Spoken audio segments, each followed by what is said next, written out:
네, 여러분 안녕하세요. 노태호입니다. 아마 여러분들도 며칠 전에 이 보도 보시면서 아마 깜짝 놀랐을 텐데요. 저도 깜짝 놀랐습니다. 화면 한번 보실까요? 최근 8월 들어가지고 이 코로나 19의 그 입원 환자 수가 아주 급격하게 증가되고 있다 하는 보도를 보고 좀 깜짝 놀랐어요. 진료실에서 간혹 감기 기운인데 좀 감기 기운 일반적인 감기와는 좀 다른 듯한 감기 기운을 가진 분들 숫자가 늘어나면서 좀 이상하다라고 생각을 했었는데 보니까 이게 8월 들면서 코로나 환자 수가 아주 급격하게 증가되고 있답니다. 지금 보시는 그림은 코로나19로 인해 가지고 입원 환자 수의 증가 추세를 보이고 있어요. 이게 질병관리청에서 나온 그 보도 자료인데요. 보십시오. 보시게 되면은 7월까지만 해도 조용하다가 8월 들어서면서 아주 급격하게 증가되고 있어요. 이건 입원 환자 수고 입원하지 않고 외래에서 발견되는 그 코로나 환자 수는 아마 엄청나게 많을 걸로 생각이 됩니다. 그런데 이 입원 환자의 70% 이상이 다 65세 이상 된 고령의 환자다 하는 레포트가 있어요. 그래서 역시 그 코로나뿐만은 아니지만 그런 이러한 감염성 질환에 대해서 연세 드신 분들이 이제 면역 기능이 차츰 떨어지면서 거기에 취약해서 아주 여러 가지 문제를 일으키고 그로 인해서 입원까지 하는 그러한 사례가 증가되고 있는 것 같습니다.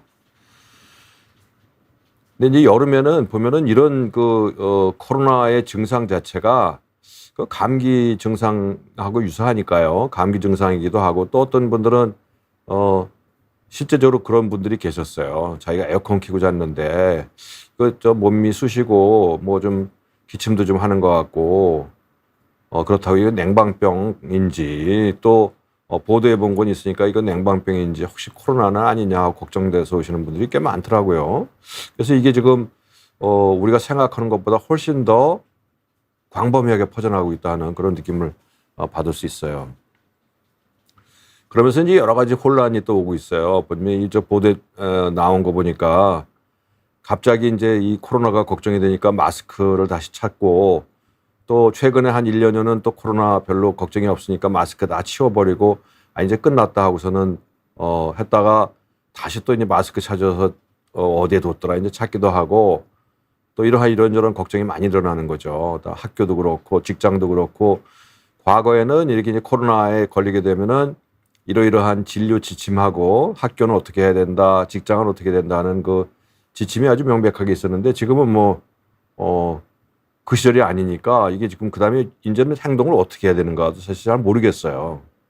그냥 저도 사실은 의사이긴 하지만 제가 파악하고 있는 것도 전처럼 그렇게 코로나로 인해 가지고 사회가 아주 위중하게 받아들이는 것보다는 그저 독감과 비슷한 게 관리를 하자라고 이렇게 하는 걸로 저는 받아들이고 있거든요. 근데 이게 생각만큼 그렇게 좀 간단하지는 않은 것 같아요. 특히 이제 지금 우리가 처해 있는 의료 시국과 관련돼서 더군다나 그렇습니다. 지금 보니까 벌써 댓글 달아주시는 분들, 현숙정님, 수청테이프님, 여러분들, 광나루님, 여러분들 다 들어오시는데 다 마찬가지입니다. 지금 정말 난리다. 마스크 써야 된다. 연차도 못 쓴다. 각자 도생이다. 아주 온갖 험악한 이야기가 다 나오네요. 또 노인분들 걸리면 다 돌아가신다는 얘기까지 나오고 이게 정말 보통 문제는 아닌 것 같아요. 근데 진짜 심각한 문제는 이거 같아요. 그 과거에 이제 코로나가 처음에 2019년도인가요? 급격하게 막 돌고 있을 때는 몇 년 전이 지금 기억력이 좀 정확치 않네. 하여튼 몇 년 됐기 때문에 그 당시에는 모든 분들이 다 경각심을 크게 가지고 아주 접촉도 접촉도 사람 사이 접촉도 피하고 모임도 가지 않고 또 개인 위생도 아주 철저하게 지키면서 준비를 해왔고 또 병원이나 나라에서도 여러 가지 방역에 대한 조심도 했고 또 코로나에 대비한 검사 키트라든지 또 약물이라든지 이런 거 준비가 철저했는데 지금은 아닌 것 같아요. 이 보도에 나오는 거, 이게 며칠 전에 나온 보도인데요.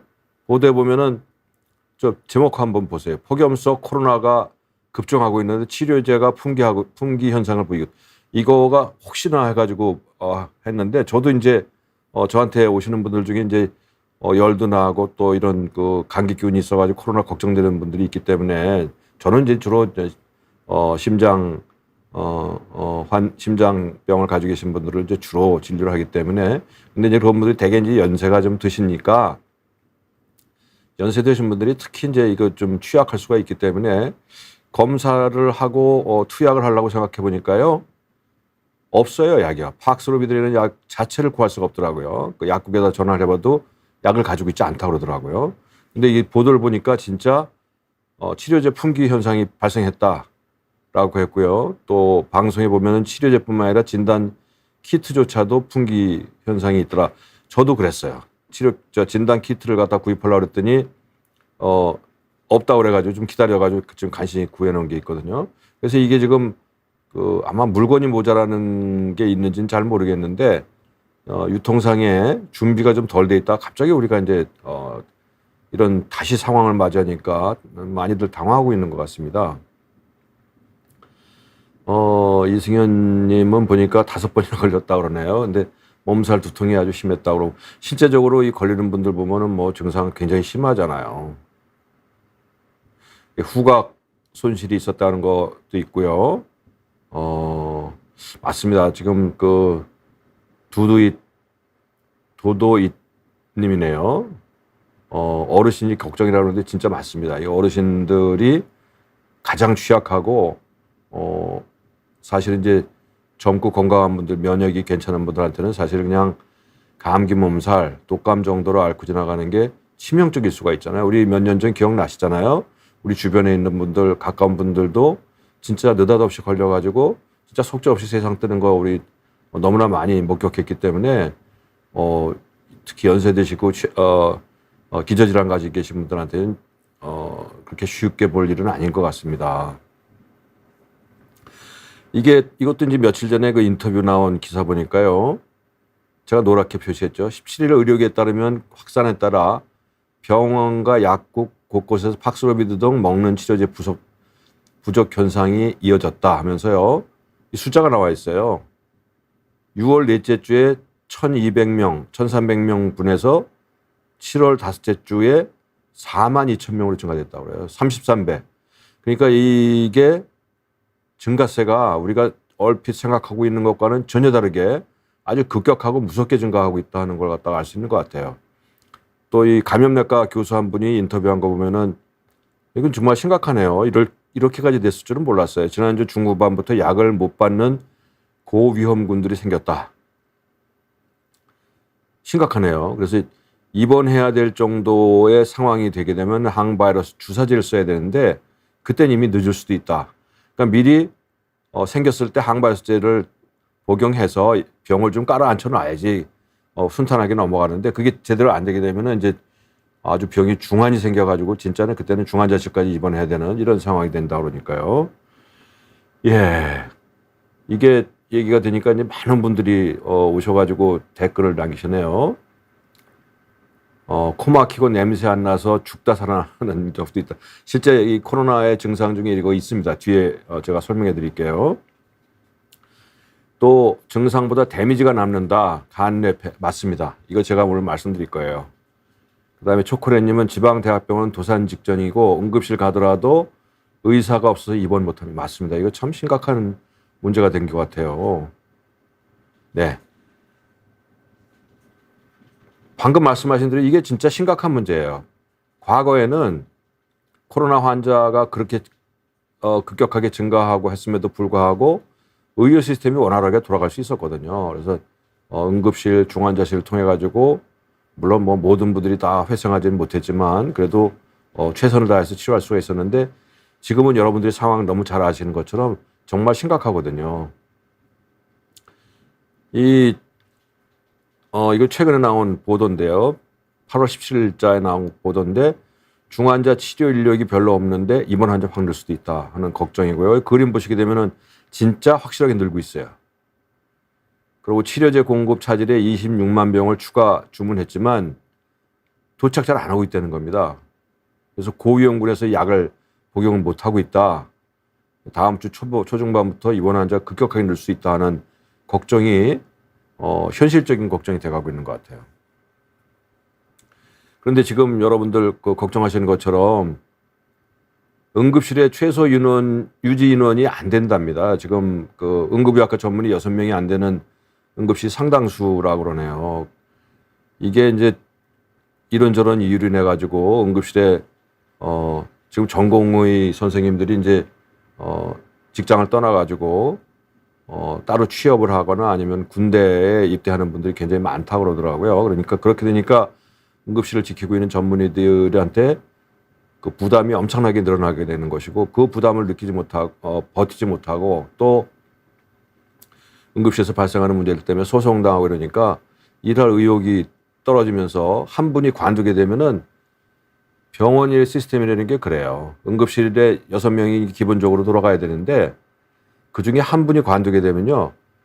병원의 여유 인력을 가지고 운영하지 않습니다. 그러니까 인력이 6명이 돌아가야 될 것 같으면 7명, 8명 정도가 있었으면 1명, 2명의 결혼이 생기더라도 돌아갈 수가 있는데 6명이라는 건 최소 인원이에요.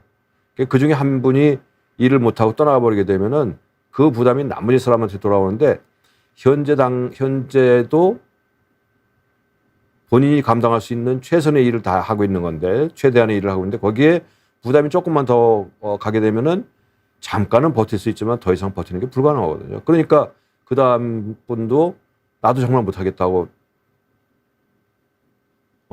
일을 중지하는 일이 생기게 되면 그 다음에는 뭐 이거는 엄청나게 파국에 되는 거죠. 실제적으로 지금 보도 보니까 저는 뭐 보도를 통해서만 알 수 있는 건데 대학병원급에서도 응급실이 며칠간은 쉬고 뭐 이런 식으로 돌아간다고 그러더라고요. 그래서 아예 응급실을 폐쇄한 그 대형 병원도 있다고 그러고 이건 정말 보통 문제는 아닌 것 같습니다. 근데 이제 이건 20일, 또 며칠 전에 나온 거네요.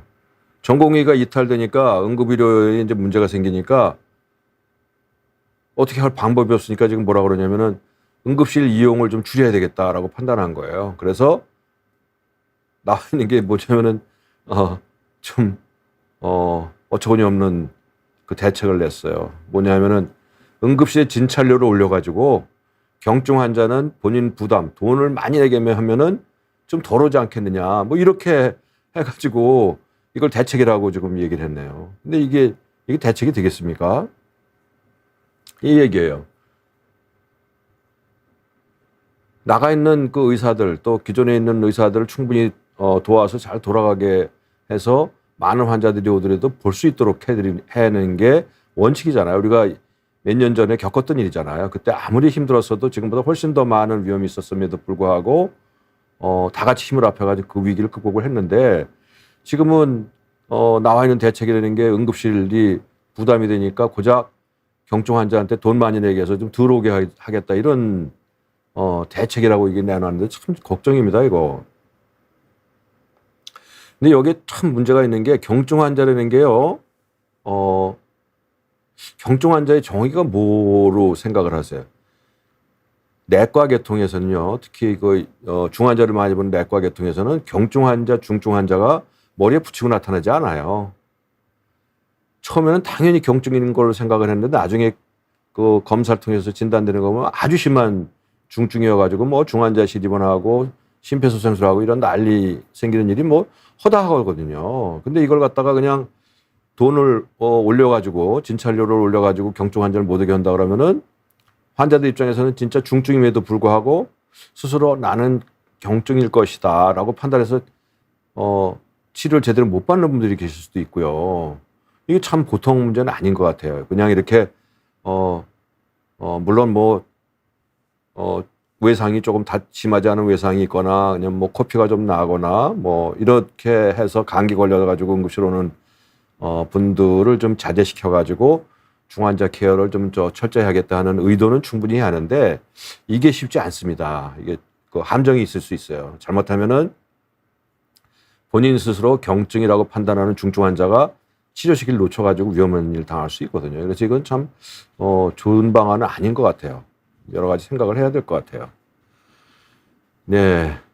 이 지금 전공의 사태 때문에 여러 가지 의견을 많이 내시고 계시네요. 수정 테이프님은 여자 전공의 선생님들은 군대도 못 가고 다들 요즘에 뭐 하시나요? 제가 몇 제자들도 있고 이야기 들어보면은 아까 말씀드린 대로 아무 일도 안 하고 있는 친구들 그냥 공부만 스스로 학업 학교에는 병원에 와서 일은 하지 않고 있지만 그래도 의사니까 자신의 실력을 갖다 계속 그냥 집에서 공부하면서 지키는 친구들도 있고 또 취업해서 일하면서 있는 친구들도 있고 또 많은 친구들 학생들은 특히 이제 군대에 많이 갔다 그러네요. 의과대학 졸업하고 과정을 밟게 되면은 이제 의무 장교로서 인관해서 갈 수가 있는데 그것도 좀 원활치 않고 뭐 여러 가지 문제가 있으니까 아예 그 위생병으로 들어가는 의대 학생도 굉장히 많다고 그러네요. 하여튼 이건 참 어렵습니다. 이 초콜릿 에휴님 보시면 의대 증원 2,000명 근거 자료도 없고 의대 수업 과정도 모르고 회의록 제출하려니 과학적으로 폐기했다는 정보. 이거 이번에 국회 청문회인가 거기서 나왔던 얘기네요. 참 저도 그걸 좀 보긴 했는데 이건 참 보통 문제는 아닌 것 같아요. 뿌잉뿌잉님이 이제 질문 아픈 병과 관련된 질문을 했는데 코로나 걸리고 나서 심장 부분이 조이고 명치가 아파서 병원 갔어요. 평생 처음 겪는 증상인데 병원에서는 위장장애라는데 심장까지 아프니까 미치겠다. 코로나가 위장과 심장에 후유증 나게 나요. 요거 제가 오늘 말씀드릴 겁니다. 뒤에 보세요. 그래서 코로나가 이제 재유행을 시작을 했는데 제가 오늘 말씀드리는 게 이제 심장이에요. 코로나가 진짜 심장에 지금 말씀하신 것처럼 심장하고선도 어느 정도 관련이 있느냐. 이거 뭐 전에 몇 년 전에 나왔긴 했었어요. 근데 이게 몇 년이 가면서 의학적 지식이 연구 결과가 많이 쌓이면서 처음에 우리가 알고 있던 거랑 굉장히 다른 내용이 많이 코로나에 대해서 우리가 알고 있던 내용 이외의 것들이 많이 밝혀지고 있어요. 그래서 그거 오늘 여러분들한테 소개해 드릴 겁니다. 일반적으로 이제 급성 코로나 감염 증상이라는 거는 개인 차이 굉장히 심해요. 우리 이미 경험해서 알고 있는 거지만 코로나 검사에서 양성 소견을 보였지만 아무렇지도 않다는 분들도 있고 아주 심해가지고 사실은 생명 위협받고 또 세상 뜨는 분까지 계시고요. 이건 아주 천차만별의 증상을 가지고 있어요.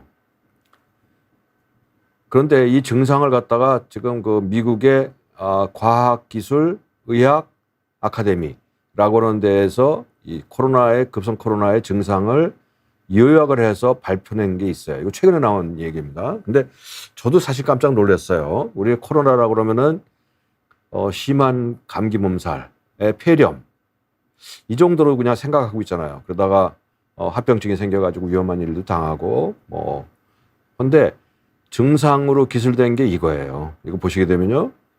우리 같으면 당장 기침 감기, 콧물, 그다음에 열 나고 폐렴 생기고 했을 것 같은데 이거 제가 읽어보겠습니다. 운동 후 불편감, 아주 애매한 지속적 피로, 집중력 감퇴, 기억력 감소, 반복적 두통, 현기증 빈맥, 수면 장애, 고작 우리가 지금 알고 있는 게 호흡곤란과 기침. 이건 뒤에 나와 있어요. 입맛 장애, 냄새 장애, 아까 질문 나와 있었죠. 이런 거 생기고 속이 더부리고 위장 증상도 있다는 거죠. 변비, 설사 등도 생긴다는 거예요. 그러니까 이 코로나의 감염의 증상이라는 게 우리가 생각하는 것처럼 호흡기에만 한정된 증상은 결코 아니다. 뒤에 또 얘기 나옵니다. 그래서 이게 지금 최근에 올해 미국 심장협회에서 보고서를 냈어요. 이 제목이 보면은 Beyond Breathing이에요. 그러니까 숨을 쉬는 것 이외, 호흡기 이외에 How COVID-19 affects your heart. 그러니까 코로나 감염이 당신의 심장, 당신의 뇌 그리고 다른 신체 기관을 어떻게 침범하고 있는가 해서 공식적인 레포트를 냈어요. 심장협회에서 낸 겁니다. 근데 여기 아주 충격적으로 한마디로 표현하고 있는 게 이거예요. 위에 이렇게 썼는데 이건 제가 우리말로 이제 번역을 한 겁니다. 코로나 감염은 단순 폐질환이 절대 아니다. 혈관과 신경계에 감염을 일으키는데 이로 인해서 신경계와 심혈관계를 침범하는 매우 광범위한 질환이다. 이렇게 정의를 내리고 있어요. 그러니까 우리가 생각하고 있던 코로나하고는 개념이 달라진 거예요. 우리가 처음에 코로나 몇 년 전에 겪을 때는 주로 이제 호흡기 증상으로 갑자기 위험한 일을 당하니까 이게 호흡기 주로 병이구나 생각했는데 많은 경험을 거쳐가지고 보니까 그것뿐만은 아니되는 거죠, 이게. 그래서 이게 상당히 심각한 얘기가 있어요. 그래서 최재학님 말씀하셨네요. 코로나가 심장병에 영향을 줍니다. 이게 뒤에 쭉 얘기가 있어요. 도도이님은 코로나 걸려도 전 증상이 없었는데 부모님은 숨쉬기 맞습니다. 계룡도사님은 아주 좀 어렵고 민감한 말씀을 주셨네요. 의사들을 악마하는 바람에 필수 분야 의사들이 사라지고 있다. 이렇게까지 쓰셨네요. 예, 좋습니다. 전국의 흉부외과 전공의가 107명에서 12명. 이거 사실입니다. 이게 참 심각한 문제예요. 이게 지금 어떻게 될지 모르겠어요. 흉부외과라는 과목 자체가 굉장히 어렵고 또 과정을 마치고 나도 사실은 그 자신의 전공을 살려가지고 진료하는 게 사실 쉬운 과는 아니에요. 근데 흉부외과라는 게 워낙 진짜 중환을 보는 것이고 그 중환을 살리고 치료했을 때 얻는 그런 보람이라든지 희열이든지 이게 크기 때문에 그 어려움을 감수하고 흉부외과 전문의가 되는 건데 이분들이 이런 여러 가지 어려운 점을 겪으면서 전공이 107명이 지금 12명으로 줄었대요. 그러니까 이게 앞으로 어떻게 나가야 되지 참 보통 문제는 아니겠네요. 이거 정말. 김자 씨는 코로나 걸리면 심낭삼출 생겼다고 그러는데 맞습니다. 심낭삼출 생겼습니다. 자, 그 다음에 넘어갑니다. 그래서 코로나가 심장 손상을 어떻게 주느냐. 주로 폐를 많이 침범하는데 코로나 바이러스가 주로 호흡기를 통해서 들어가기 때문에 상기도 하고 하기도 폐까지 침범을 하는데 거기서 그치는 게 아니에요. 그 세균이 아니죠. 바이러스가 심장에도 가고 온몸 전신을 침범하게 되는데 심장에 주로 초점을 맞추면은 심장이 어떻게 해서 영향을 줘요? 첫 번째가 산소 부족입니다. 산소 부족. 폐가 염증이 생기니까 거기에 이제 진물이 생기는 거예요. 염증이라는 진물이 생기면은 폐는 꽈리로 아주 작은 꽈리로 되어 있는데 거기 염증이 생기니까 그 꽈리에 염증성 진물이 차버리게 되니까 거기에 산소가 들어가고 이산화탄소가 빠지면서 이 가스 교환이 일어나는데 그게 안 되는 거예요. 진물이 차서 물이 차버리니까요.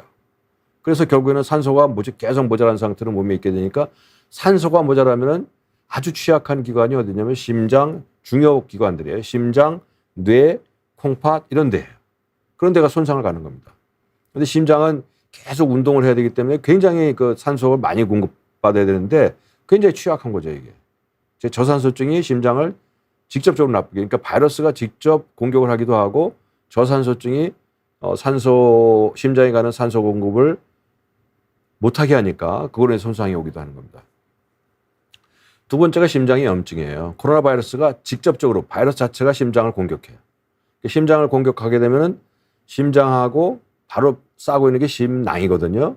두 군데가 염증이 생기니까 심근염 아니면 심낭염이 생기게 되는 겁니다.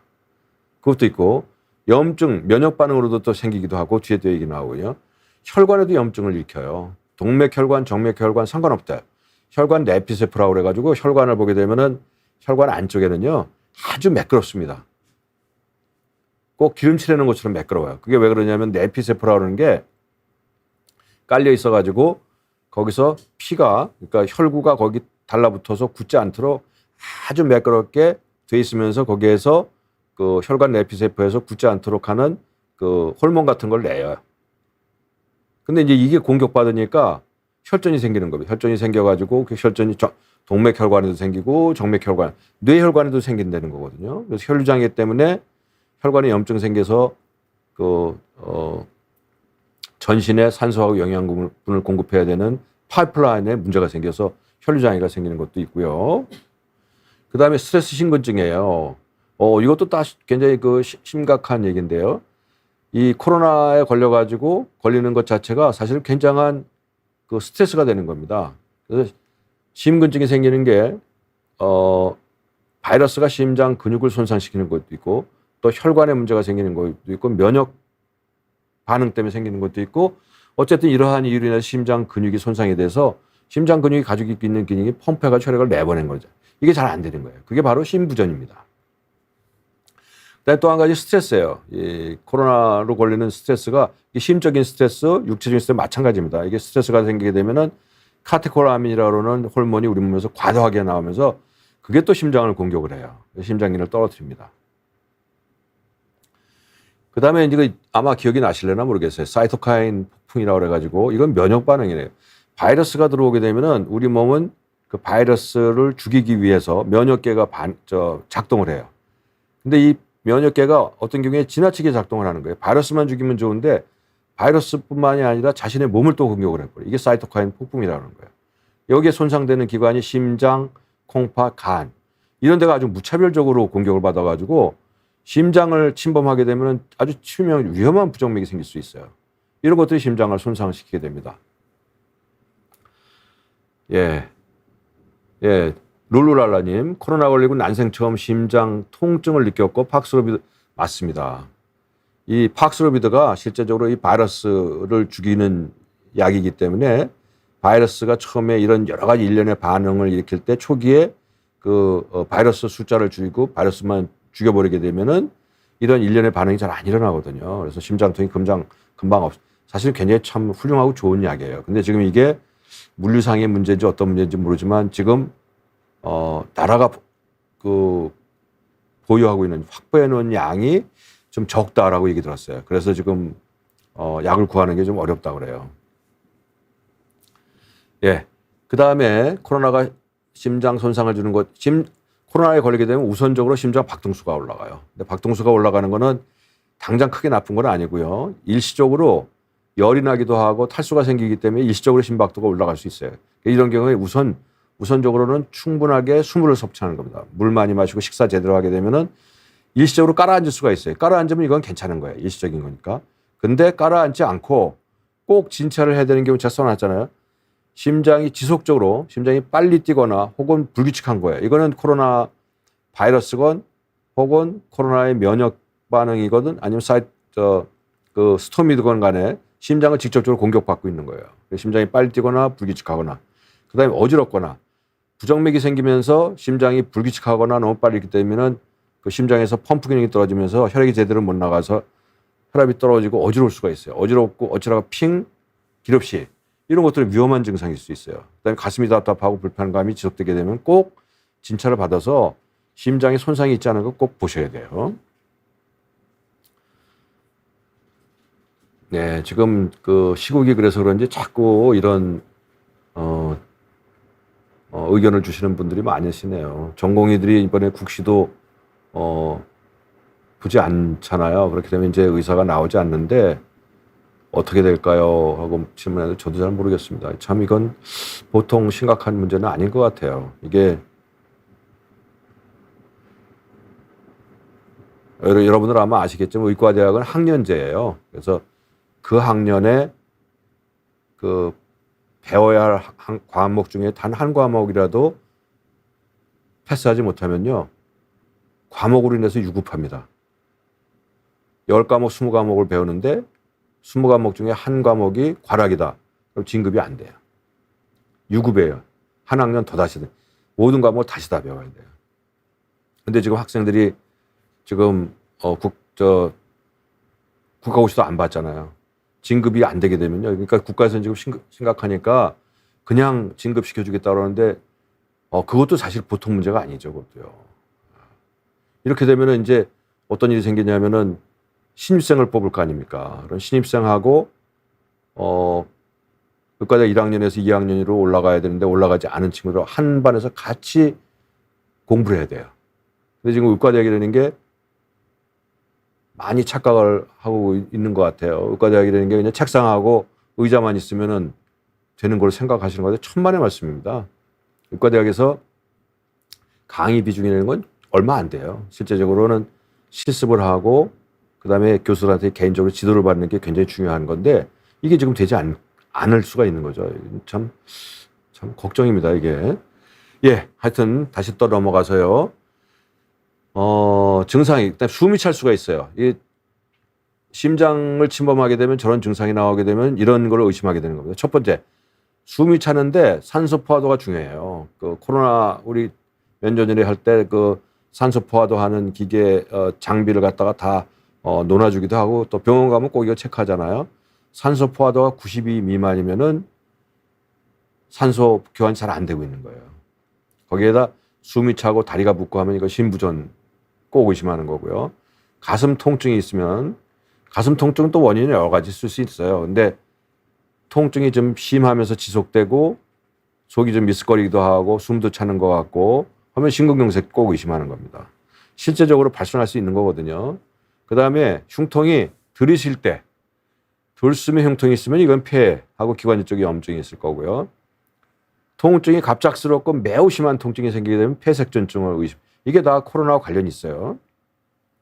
그다음에 좀 낯설은 병인데 POTS라고 기립성 빈맥증후군 이것도 코로나와 관련이 있다고 돼 있어요. 특히 앉았다 일어날 때 좀 가슴이 막 두근거리면서 정신이 멍하고 피곤하고 핑하고 쓰러질 것 같은 이런 것들도 다 그렇다고 돼 있고요.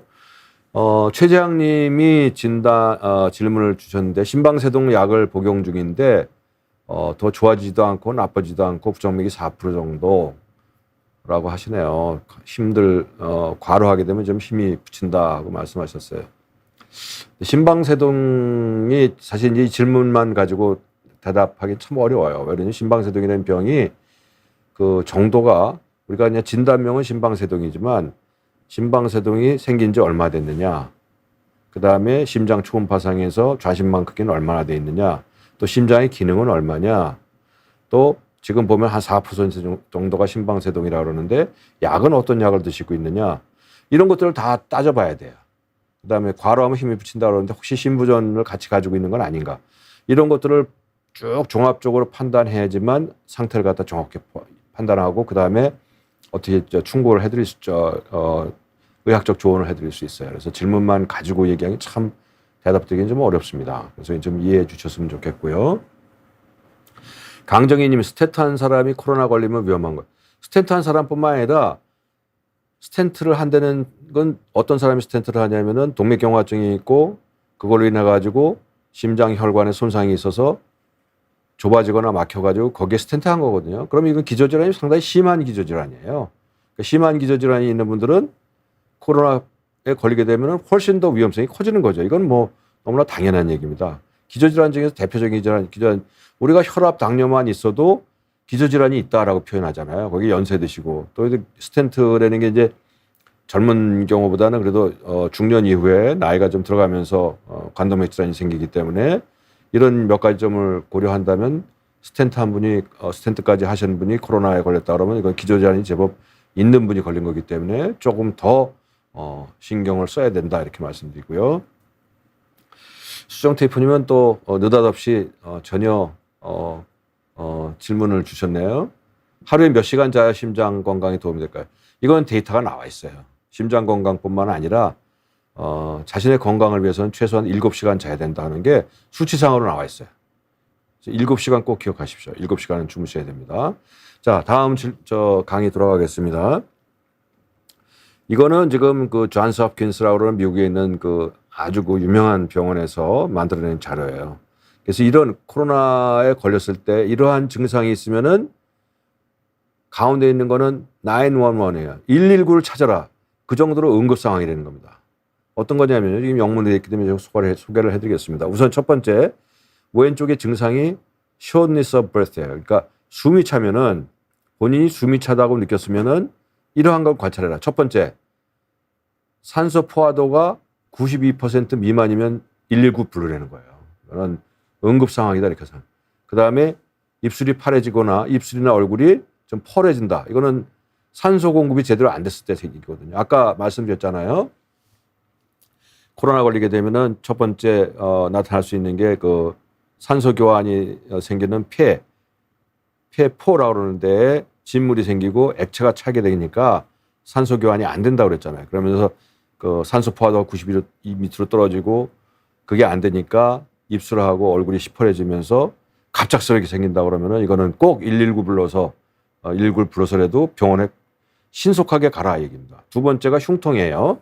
흉통이 있게 되면은 흉통은 어떤 흉통이냐? 심한 흉통이에요. 그러니까 심한다는 것도 참 주관적이긴 한데 본인이 느끼기에 이거는 이건 심상치 않다. 그동안 느껴왔던 흉통과 좀 다르다는 흉통이에요. 두 번째, 흉통에 더불어서 속이 미스거리고 숨도 차고 어쩌고저쩌고 식은땀도 나는 것 같다. 이거 심상치 않다는 거죠. 이런 거. 그다음에 또 흉통 중에서 갑작스럽게 생기고 숨이 차고 하는 게 5분 이상 지속된다면은 이것도 심상치 않다는 거예요. 그래서 이런 증상이 있게 되면 무조건 119를 불러가지고 응급실에 가는 얘기입니다. 이거는 시간 끌 필요가 없다는 얘기예요. 오른쪽에 있는 거는 이제 무시하지 말고 병원에 가는 얘기인데 그거는 생략을 하도록 하겠습니다. 119, 코비드가 생기면서 진행되는 걸 갖다가 그동안 많은 그 연구학자들이 관찰을 해봤어요. 그런데 이제 그 많은 분들의 데이터가 쌓이면서 이게 2020년도에 랜셋이라고 해서 전 세계적으로 가장 권위를 인정받는 그 의학 잡지인데 여기에서 정리된 게 있어요. 근데 그 마의 시간이 병이 생기고 나서 10일에서 12일 사이에요. 10일에서 소개해 드릴 텐데 10일, 12일 사이에서 회복되는 사람은 그때부터 회복이 되는 거고 그때 고비를 넘기지 않는 사람은 아주 악성 결과를 밟아가지고 생명을 위협할 수 있다 하는 얘기입니다. 그래서 첫 번째 데이 원이에요. 그러니까 병이 생기게 되면 첫째 날에는 열과 마른 기침이 생기고 이게 이제 지속되는 거죠. 그러면서 인후통도 생기고 가래, 오심, 설사, 몸살, 관절통이 생기다가 7일 정도가 되면 이제 그때부터 숨이 차기 시작하는 이때 이제 그 폐포에 물이 좀 차기 시작하는 거고 9일이 되면은 그때부터 폐혈증이 시작. 이 폐혈증이라는 게 심각한 거예요. 폐혈증이 생기면은 장기 손상이 되는 겁니다. 근데 이 과정에서 면역력이 있고 회복이 가능한 사람들은 10일, 12일에 걸쳐 가지고 이때부터는 열, 기침이 회복되기 시작하는 거예요. 그래서 완전히 회복되는 겁니다. 근데 기저질환이 있고 심각한 분들은 이런 증상이 지속되면서 급성호흡부전 증후군, 폐 손상까지 가는 거예요. 10 내지 12일이 고비가 되는 겁니다. 그래서 10 내지 12일이 지나면서 경환 환자는 회복되는 것이고 중환은 그게 지속되면서 폐 손상이 되고 12일 정도 되면은 벌써 심각하니까 이때는 일반 병실 치료가 아니라 중환실 치료 시작되는 거고 15일 되게 되면은 콩팥도 망가지고 심장도 벌써 손상되기 시작한다는 거죠. 그리고 18일 정도 되게 되면 사망이 발생하는 것이고 회복되는 사람은 그 시간을 넘기게 되면은 회복한 사람들은 퇴원할 수 있다. 그러니까 10에서 12일 사이가 증상 생기고 10에서 12일 사이가 사실은 고비다. 분기점이다 이렇게 보시면 되겠어요. 이건 그 그림으로 나타내는 건데 이거 생략하겠습니다. 그래서 사실은 이 코로나로 인해 가지고 진짜 이게 코로나 사망이 진짜 사망이냐에 대해서 좀 의심을 가질 수도 있어요. 코로나에서 심장합병증이 생겨가지고 사망하게 되면은 이게 통계상으로 심장병으로 인한 사망이 되는 건지 코로나로 인한 사망이 되는 건지 어디에 분류되느냐에 따라서 사망원이 완전히 달라지거든요. 그렇다 그러면은 이게 저게 진짜 코로나로 인한 영향이냐 코로나로 인한 사망이냐 아니면 그냥 심장병이 도져서 사망하는 거냐를 갖다가 판단하기 어려운 경우가 있어요.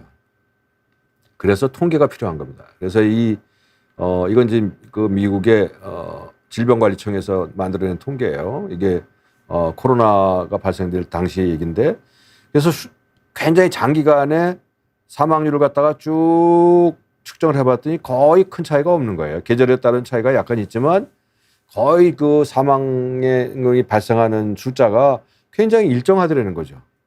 근데 코로나가 유행되는 그 시점 됐을 때 사망 숫자가 완전히 늘었다는 겁니다, 이게. 그렇다 그러면은 딴 변화가 없는데 코로나가 생기면서 사망이 증가됐으면은 이 사망은 틀림없이 코로나로 인한 것일 것이다. 라고 통계적으로 유출하는 겁니다. 이게 바로 과도 사망한 거예요. 과도한 사망.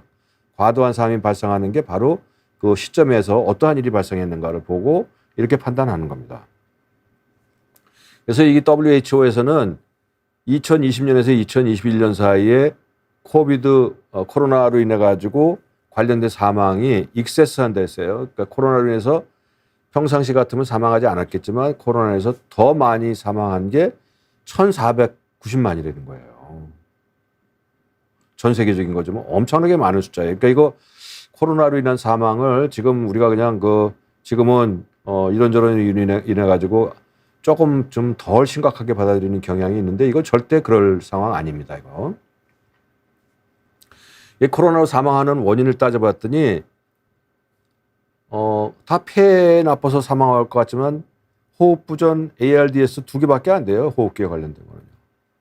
그 다음에 심부전, 그 다음에 혈액응고장애, 급성 심장 손상.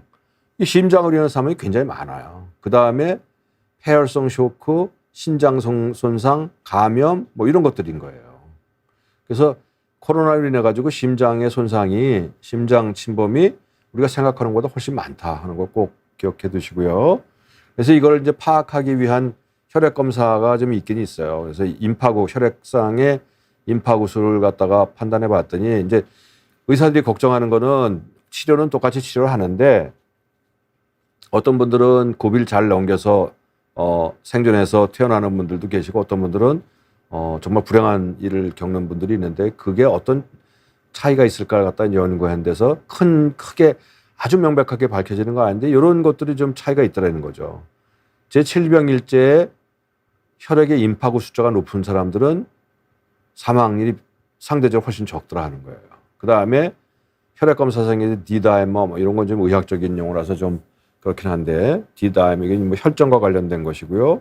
트로포닌 심장 근육의 손상을 보여주는 수치, 페리친이라는 거는 철 대사와 관련된 호르몬이고요. LDH, 인터루킨 뭐 이런 약간은 복잡한 이런 수치들이 2주 후에 이런 숫자가 높으면은 사망자가 훨씬 더 많더라 하는 겁니다. 그래서 코로나가 걸렸을 때 예후가 아까 말씀했지만 한 12일 정도가 굉장히 분기점이라고 그랬는데 그 분기점을 지나서 진짜 호전될 것이냐 아니면은 진짜 불행한 일을 겪을 것이냐를 갖다가 정확하게 알 수 있는 방법은 없어요, 사실은요. 근데 이런 것들이 좀 도움은 될 수 있다 이런 것이고요. 그 다음에 이제 제가 또 말씀드리는 게 이제 롱 코비드라는 게 있어요. 이건 뭐냐면은 아마 지금 그 코로나를 겪고 나서 이런 증상 보이는 분들 굉장히 많으세요. 뭐냐면은 코로나는 겪고 그때 다 끝났는데 아니 시간이 지났는데 지금도 이런저런 증상이 너무 생겨가지고 그전에는 없던 증상이 계속 지속되고 있으니까 이거 진짜 자기는 코로나하고 관련이 있을 것 같은데 병원에 가서 진찰해도 그 뭐 알 수 없다죠. 이게 코로나하고 직접 관련이 있는지 없는지 인과관계를 갖다 정확하게 밝혀서 얘기하기 참 어렵거든요. 그래서 이것과 관련된 연구가 많이 있었어요. 그래서 이걸 갖다 의학적으로는 우리말로는 이게 뭐라고 번역을 해야 될지 모르겠는데 그냥 롱 코비드라고 그래요. 코로나 앓고 난 후유증이라고 그럴까? 하여튼 이 정도로 우리말로 번역이 없는 것 같고요. 정의는 뭐냐면 급성 감염 이후에 코로나 앓고 나서 계속 증상이 지속되거나 아니면은 간헐적으로 생겼다 말았다 하면서 3개월 이상 가게 되면은 이걸 갖다 우리 롱 코비드라고 불러요. 근데 롱 코비드의 증상이라는 게 참 생각과 달라요. 우리나라 코로나에 감염되는 게 되게 이제 호흡기만을 생각하잖아요.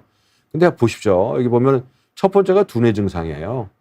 인지력이 떨어지고 코로나 앓고 나서 몇 달이 됐는데 좀 생각이 약간 둔해진 것 같고 두통도 생기고 또 뇌졸중도 오는 것 같고 무드도 좀 변하는 것 같고 두 번째가 심혈관계로 부정맥 혈전 생기고 호흡기에는 간질성 폐질환 저산소증도 있을 수 있고 만성 신질환도 생길 수 있고 기립성 빈맥증후군 자율신경 이상 이런 것들이 생기는 게 롱 코비드라는 거예요. 그것뿐만이 아니에요. 또 의학적이긴 하지만 비만세포 활성화 증후군이라는 것도 있고 고지혈 당뇨병이 생기기도 한다고 합니다. 그다음에 근육통성 뇌촉수염 약간 복잡하죠. 만성 피로 증후군, 그다음에 결합조직 증후군, 자가면역 질환 같은 것들도 코로나 앓고 나서 생길 수 있다고 그래요. 그래서 이거는 사실 정의가 아주 명확치 않아요. 근데 그럼에도 불구하고 틀림없이 존재한다라고 결론을 내리고 있어요. 이 특징은 뭐냐면은 소아, 성인, 성별, 건강 상태, 인종, 지역에 상관없이 누구한테도 발생한다. 대개는 몇 달 지나면 회복하는데 더 이상 수년간 지속하는 수도 있다. 진단은 임상적 배경을 한다는 거예요. 확진을 하고 싶은데 확진할 수 있는 바이오마커, 뭐 피를 뽑거나 뭐 이런 걸 통해서 할 수 있는 진단 수단은 현재로서 없다는 거예요. 그다음에 이게 특징이 뭐냐면은 본인의 업무라든지 학업 수행 또는 스스로를 돌보는 데도 문제가 생길 수 있고 또 그런 문제가 생기니까 자신 혹은 가족, 의료진한테도 또 여러 가지 정신적 문제를 일으킬 수도 있고 육체적 영향을 줄 수도 있기 때문에 이게 지금 우리가 해결하지 못한 상당히 좀 중대한 문제로 남아 있어요. 그리고 또 한 가지 마지막이 배제 진단이 아니라는 겁니다. 배제 진단이 뭐냐면은 이런 증상이 있을 때 이런 병도 아니고 이런 병도 아니고 이런 병도 아니니까 그러니까 아마 이런 롱 코비드일 것이다 라고 진단하지는 않아야 된다는 거예요. 이건 병 자체로 아주 정확한 한 카테고리를 가지고 있는 것이다 라는 얘기예요. 질문이 들어왔는데요. 공황 발작이 왔을 때 심장이 두근거리고 숨이 막히는데 이 상황에서 정말로 심장에 무리가 되고 있는 중인가요? 이거는 상황에 따라 다릅니다. 만일 아주 젊고 건강하고 심장에 아무런 문제가 없는 분이라면 가슴이 두근거리고 숨이 막히는 게 견딜 수 있어요. 그런데 만일 이분이 심장 협심증이 있거나 아니면 부정맥이 있거나 그 심장에 그 카디악 리저브라는 심장 자체가 약간 약해 있는 분들한테는 심장이 두근거리고 이러는 게 실제적으로 심장에 해가 될 수 있어요. 그래서 이거는 한 가지만 가지고 얘기하기 어렵고요. 또 한 가지 강나비님은 코로나 후에 한 달 이상 힘들었다고 그럽니다. 7월에 미열, 발작기, 호흡기 증상이 있고 그다음에 CT도 정상인데 또 CT를 하자고 그런다. 거기다 발저림, 전조 증상 중에 팔저림과 등이 아프고 호흡이 이게 아마 제 생각에는 지금 방금 말씀드린 롱 코비드하고 관련이 있을 것 같은 생각이 들어요. 그다음에 모두의 비타민님 코로나 걸리고 2주 되었는데 기침이 계속 나고 열이 높아서 CT 찍었는데 폐렴 맞습니다. 예, 코로나에서 폐렴이 잘 생긴다고 아까 말씀드렸잖아요. 그다음에 코로나 후에 임파하고 혈소판 수치가 떨어졌는데 2년이 지금도 잘 회복이 안 되고 있다. 참 이건 걱정이네요. 근데 이게 진짜 관련이 있는 건지 아니면 다른 무슨 일이 있는 건지 확인을 하기 어렵지만 어쨌든 좀 걱정입니다. 예, 다음에 이제 거의 이제 정리가 돼가고 있는데요. 나마치님 보건복지부를 뭐 하는지 답답하다 그러는데 저도 답답합니다. 글쎄요 참 그러네요. 이건 어떻게 보면 참 우리가 겪고 있는 약간 서글픈 현실이긴 합니다. 예.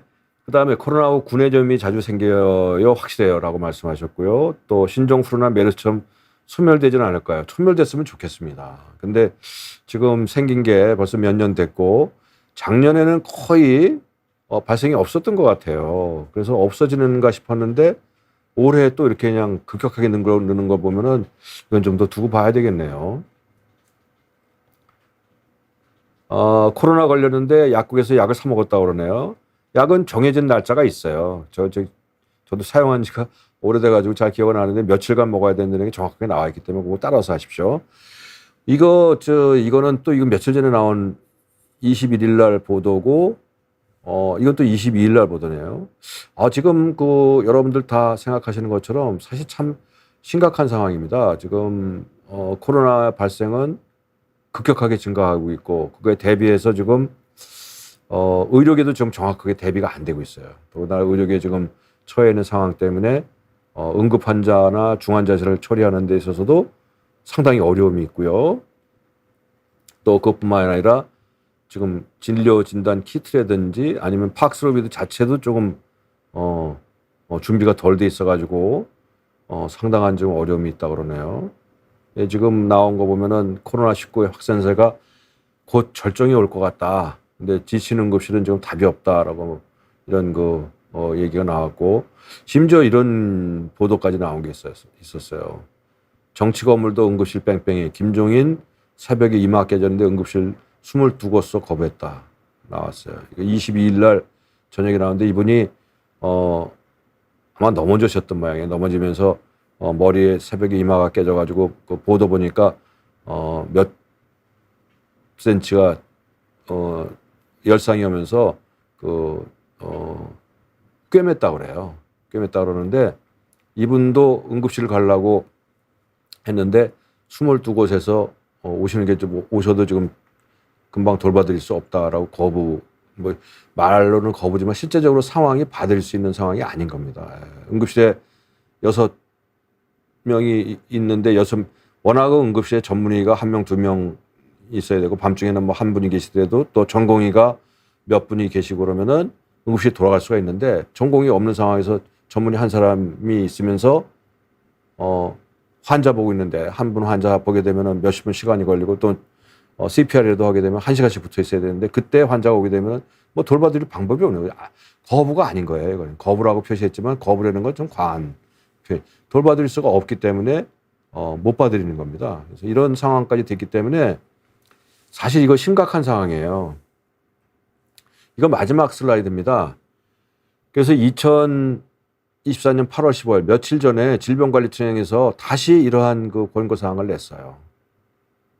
감염을 이제는 예방을 해야 되겠다. 그래서 감염 예방수칙. 근데 이미 우리가 다 잘 알고 있는 거예요. 이미 잊어버렸기 때문에 이거 다시 한번 제가 읽어보고 마치도록 하겠습니다. 일상생활에서는 손을 잘 씻어라. 그다음 환기시켜고 기침 예절 등 기본 예방수칙을 준수해라. 기침할 때 꼭 가리고 기침하고 주변에 있는 사람한테 튀기지 않도록 해야 되고 사람이 많은 밀폐된 실내에서는 마스크 착용 꼭 하셔야 됩니다. 지금 특히 연세 드신 분들이요. 절대적으로 마스크 꼭 하셔요. 병원에 가실 때 마스크 꼭 하십시오. 지금 지하철에서도 마스크 안 하세요. 마스크 꼭 하셔야 돼요. 특히 본인이 당뇨, 혈압, 연세 드신 분들 절대 꼭 지키셔야 되고요.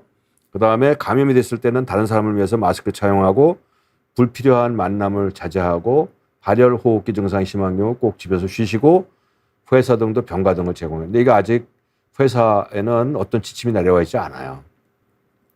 그다음에 고위험군, 연세 드시고 당뇨, 혈압, 심장병 뭐 이런 신장 여러 가지 질환이 있는 분들은 사람이 많고 밀폐된 실내에서는 마스크, 결국 마스크 제일 중요해요. 대규모 인원이 실내에서 모이는 행사 등은 참여를 자제해라. 이게 벌써 옛날로 돌아가고 있는 시점이고요. 의료기관에서는 종사자나 그러니까 의사, 간호사, 그다음에 병원에 근무하는 분들, 보호자, 방문자는 마스크를 꼭 착용해라. 그러니까 열 나거나 호흡기 증상이 있는 종사자는 업무에서 배제시키는 게 좋겠다 하는 이런 권고사항을 다시 발표하기 시작했습니다. 이게 8월 15일 날 나온 거예요.